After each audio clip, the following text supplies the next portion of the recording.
The city was alive with noise that afternoon. Horns blaring, footsteps echoing, the faint hum of a world that never really paused for anyone.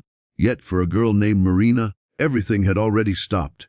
She sat quietly on the steps outside a glass tower downtown, her faded backpack clutched against her chest, her face pale with exhaustion. Her clothes were neat but worn, the kind of fabric that had been washed too many times to remember its original color. She wasn't begging. She wasn't crying. She was just still, like someone who had run out of reasons to move forward. Above her, inside the shimmering building, Adrian Vale, the CEO of Valitech Industries, stared down from his 20th floor office window. He was the kind of man people whispered about. The billionaire genius who built an empire from nothing. The man who never smiled, who never had time for anyone. His assistant had just told him he needed to be at a charity gala that evening. But Adrian couldn't shake off the image of the girl sitting on the steps outside. Something about her calm stillness in the chaos tugged at him, quietly but insistently. If you believe in kindness, second chances, and moments that change lives forever, make sure to like, comment, share, and subscribe to Kindness Journal. Because this story is one you won't forget. Hours later, when the world began to cool under the pale shade of evening, Adrian left the building. He wasn't sure why, but instead of heading to his car, he walked toward the steps.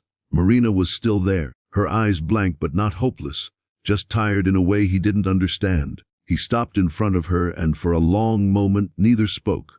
Then, out of nowhere, he reached into his jacket, took out his wallet, and pulled out 10 crisp, 100 bills. He didn't plan it. He didn't even know why. He just said softly, "Here's 1,000, just hold my hand." She blinked, startled. I don't understand," she whispered. Adrian's voice was even. "You don't have to.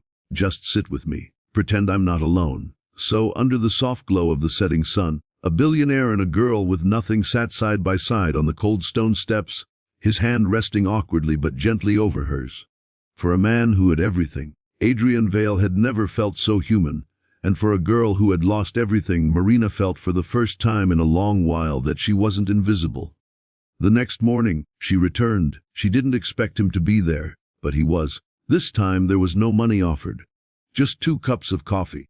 "I don't usually drink coffee," she murmured. "Then today you do," he said simply. That became their quiet ritual, every morning 7:30 sharp. A billionaire in a tailored suit and a girl with second-hand shoes sitting on those same steps, sipping coffee and talking about nothing that mattered, but everything that did. Marina told him she had once dreamed of becoming a nurse, but life had other plans. Her mother's illness, the hospital bills, the job that didn't pay enough, it all swallowed her future, one small piece at a time.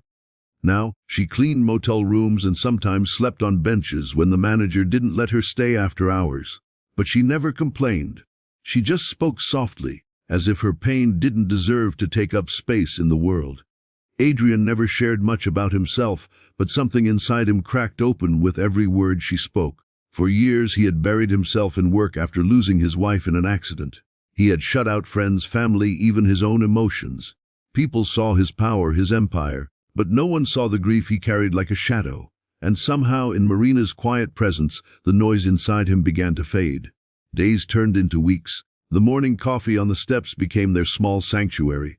Then one morning Marina didn't show up. He waited an hour, 2. By noon he was restless. By evening, he was pacing.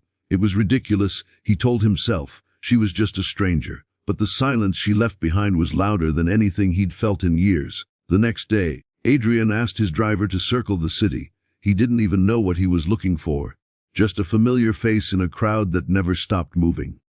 Finally, near the edge of downtown, he found her sitting outside a pharmacy, clutching a brown paper bag, her lips trembling.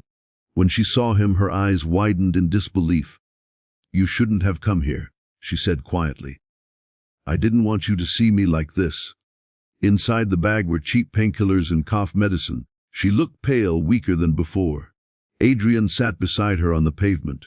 "You're sick," he said. She gave a small, broken laugh. "Not sick enough for a hospital, not well enough to work. Just stuck." That evening, he took her to his penthouse, not out of pity, but out of something deeper, something he couldn't name. She hesitated at the door, unsure if she belonged there. "You can leave any time," he said gently. "But maybe, for once, you don't have to fight the world alone." For the first time in years, the penthouse wasn't silent. Marina cooked simple meals. She watered the plants that had long since wilted. She even laughed sometimes, and the sound startled Adrian every time. It was light and real, something he hadn't heard in far too long. Over time, her presence began to change him. The man who once dismissed employees for being late now offered flexible hours. He started a foundation for underprivileged students in nursing programs, something inspired by her dream. When the board questioned him, he simply said, "Because no one should lose their future over circumstances they didn't choose." Marina, meanwhile, began to heal, not just physically but emotionally. She enrolled part-time in community college, using the scholarship Adrian quietly arranged under a different name. He never told her it was his doing. He wanted her to believe she had earned it, because she had. Then one bright afternoon, as sunlight filled the living room, Marina found the envelope on the table. Inside was the same 1,000 he'd given her the first day they met. A note was tucked beside it. "You never owed me anything. You gave me more than I gave you. But if you still want to hold my hand, don't do it for the money. Do it because you want to stay." Though she stood there trembling, the letter in her hand, tears forming quietly in her eyes. Adrian entered moments later, unaware she had found it. When he saw her, he froze. She walked toward him, holding the note against her chest. "I held your hand for 1,000 once," she whispered. "But now, I'd hold it for nothing, because you gave me back the life I thought I'd lost." That night, they sat together on the same steps where it had all begun. The noise of the city surrounded them again, but this time it felt different. The chaos was no longer cruel, it was alive.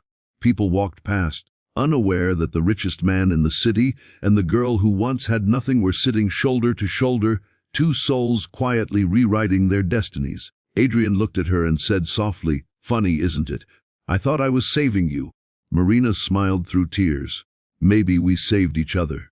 And for the first time in years he reached for her hand, not out of loneliness or guilt, but out of love. Real, raw, imperfect love that didn't care about titles or money or the walls the world built between people. If this story touched your heart, please take a moment to like, share, and subscribe to Kindness Journal, because sometimes the smallest act of compassion can change two lives forever.